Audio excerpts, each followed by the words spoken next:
श्री स्वामी समर्थ. श्री स्वामी समर्थ कुटुंब या आपल्या लाडक्या चॅनेलवर मी तुम्हा सर्व स्वामी भक्तांचे मनापासून स्वागत करते. स्वामी भक्तांनो, जेव्हा आयुष्यात खूप मोठे वादळ येते, जेव्हा मन भीतीने व्याकुळ होते, शरीर थकते आणि बुद्धी काम करेनाशी होते, तेव्हा स्वामी भक्ताला सर्वात मोठा आधार मिळतो, तो म्हणजे स्वामींचा तारक मंत्र. तारक मंत्र हा केवळ काही शब्दांचा समूह किंवा श्लोक नाही. तारक या शब्दाचा अर्थच असा आहे, जो माणसाला संकटातून तारून नेतो, पार पाडतो. जेव्हा जेव्हा एखादा भक्त खचतो, हताश होतो, तेव्हा हा मंत्र त्याला संजीवनी देण्याचे काम करतो. पण आपण रोज हा मंत्र ऐकतो किंवा म्हणतो, तरीही या मंत्रातील एका ओळीचा खरा अर्थ काय आहे, हा मंत्र म्हटल्याने नक्की काय ताकद मिळते, हे आज आपण अगदी सविस्तर आणि सोप्या भाषेत समजून घेणार आहोत. हा व्हिडिओ शेवटपर्यंत पूर्ण शांततेत नक्की ऐका. स्वामी भक्तांनो, तारक मंत्राची ताकद एवढी अफाट आहे की ज्या घरात रोज संध्याकाळी किंवा सकाळी हा मंत्र मोठ्या आवाजात किंवा स्पष्ट उच्चारात म्हटला जातो, तिथली सर्व नकारात्मक ऊर्जा, वाईट विचार आणि घरातील आजारपण आपोआप दूर पळून जाते.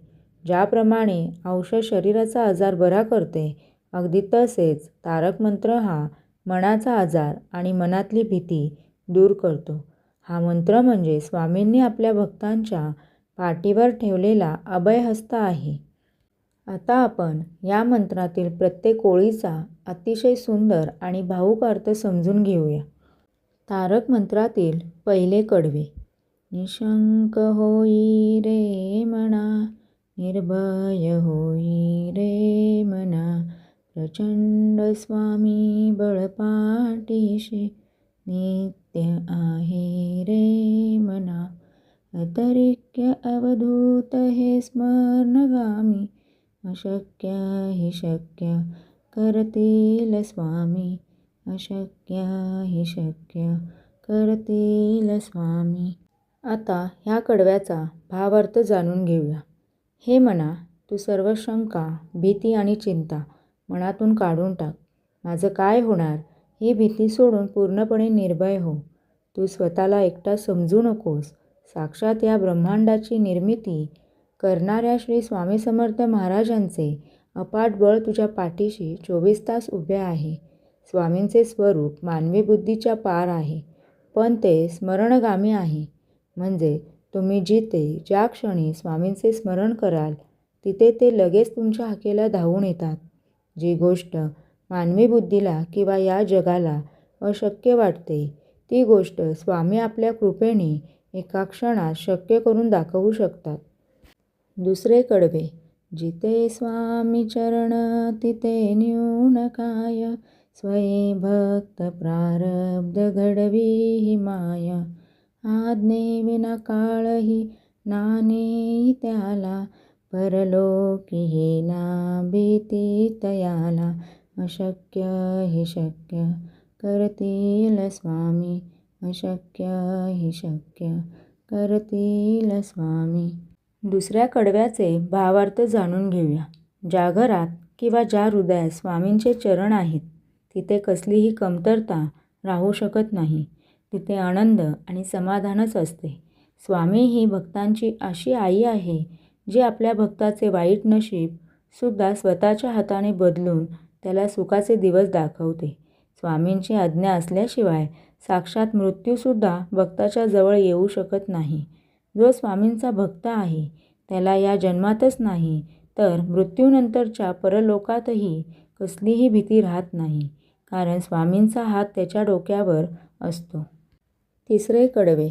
उगाची भीतोसी भय हे पळू दे, वसे अंतरी ही स्वामी शक्ती कळू दे, जगी जन्म मृत्यू असे खेळ ज्यांचा, नको घाबरू तू असे बाळ त्यांचा, अशक्य हि शक्य करतील स्वामी, अशक्य हि शक्य करतील स्वामी.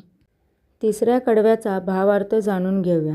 स्वामी आपल्या भक्ताला प्रेमाने विचारतात, तू नाहक का घाबरतोस? मनातली ही सर्व भीती काढून दे, पळून जाऊ दे. तुझ्याच अंतरात्म्यात स्वामींची अपाट शक्ती वास करत आहे. ती शक्ती तू ओळख आणि समजून घे. या संपूर्ण जगात जन्म आणि मृत्यूचा खेळ ज्या स्वामींच्या एका इशाऱ्यावर चालतो, तू अशा शक्तिशाली स्वामींचे लेकरू आहेस. मग तू इतरांसमोर किंवा संकटासमोर का घाबरतोस? 4 कडवे. खरा होई जागा तू श्रद्धे सहित, कसा होशी त्याविन तू स्वामी भक्त. आठव कितीदा दिली त्यांनीच साथ, नको डगमगू स्वामी देतील हात. अशक्य हि शक्य करतील स्वामी, अशक्य हि शक्य करतील स्वामी. 4थ्या कडव्याचं भावार्थ जाणून घेऊया.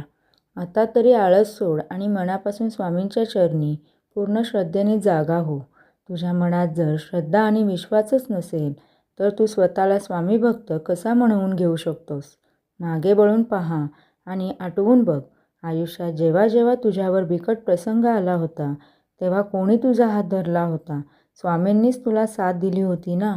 म्हणून आत्ताही संकटात मनातून डगमगू नकोस. स्वामी आपल्याला मदतीचा हात नक्की पुढे देतात. 5वे कडवे. विभूती नमन नाम ध्यानादितीत, स्वामीच या पंच प्राणामृतात. हे तीर्थ घेई आठवी रे प्रचिती, न सोडी कदा स्वामी जया घेई हाती. अशक्य हि शक्य करतील स्वामी, अशक्य हि शक्य करतील स्वामी. 5व्या कडव्याचा भावार्थ जाणून घेऊया. स्वामींची अंगाला लावलेली विभूती, स्वामींना घातलेला नमस्कार, श्री स्वामी समर्थ हे नामस्मरण आणि स्वामींचे ध्यान करणे हेच भक्तासाठी जगातील सर्वात पवित्र तीर्थ आहे. भक्ताच्या शरीरात वाहणाऱ्या पंचप्राणात आणि श्वासात साक्षात स्वामीच बसलेले आहेत. स्वामींच्या या नामाचे आणि भक्तीचे तीर्थ तू प्राशन कर आणि भूतकाळात स्वामींनी तुला दिलेल्या अनुभवांची, प्रचितीची आठवण कर. ज्या भक्ताचा हात एकदा स्वामी आपल्या हातात घेतात त्याला स्वामी आयुष्यात आणि आयुष्यानंतरही कधीच एकटे सोडत नाहीत. स्वामी भक्तांनो, तारक मंत्राच्या ताकदीची एक खरी घटना सांगते. एका भक्ताच्या घरात अचानक खूप मोठे संकट आले होते. त्यांच्या घरातील मुख्य व्यक्ती गंभीर आजारी होती आणि डॉक्टरांनी सर्व आशा सोडल्या होत्या. रात्रीचा वेळ होता. घरातील सर्वजण रडत होते. त्या भक्ताने स्वामींच्या फोटोसमोर बसून एकाग्र चित्ताने डोळ्यात अश्रू आणून सलग 21 वेळा तारक मंत्राचा जप केला. मंत्र म्हणताना त्यांनी स्वामींच्या चरणी पूर्ण समर्पण केले आणि आश्चर्य म्हणजे दुसऱ्या दिवशी सकाळी डॉक्टरांनी तपासणी केली तेव्हा रुग्णाच्या तब्येतीमध्ये असा चमत्कारिक बदल झाला होता जो पाहून डॉक्टरही अवाक झाले. त्या भक्ताला समजले की ही डॉक्टरांची कमाल नसून स्वामींच्या तारक मंत्राची ताकद होती.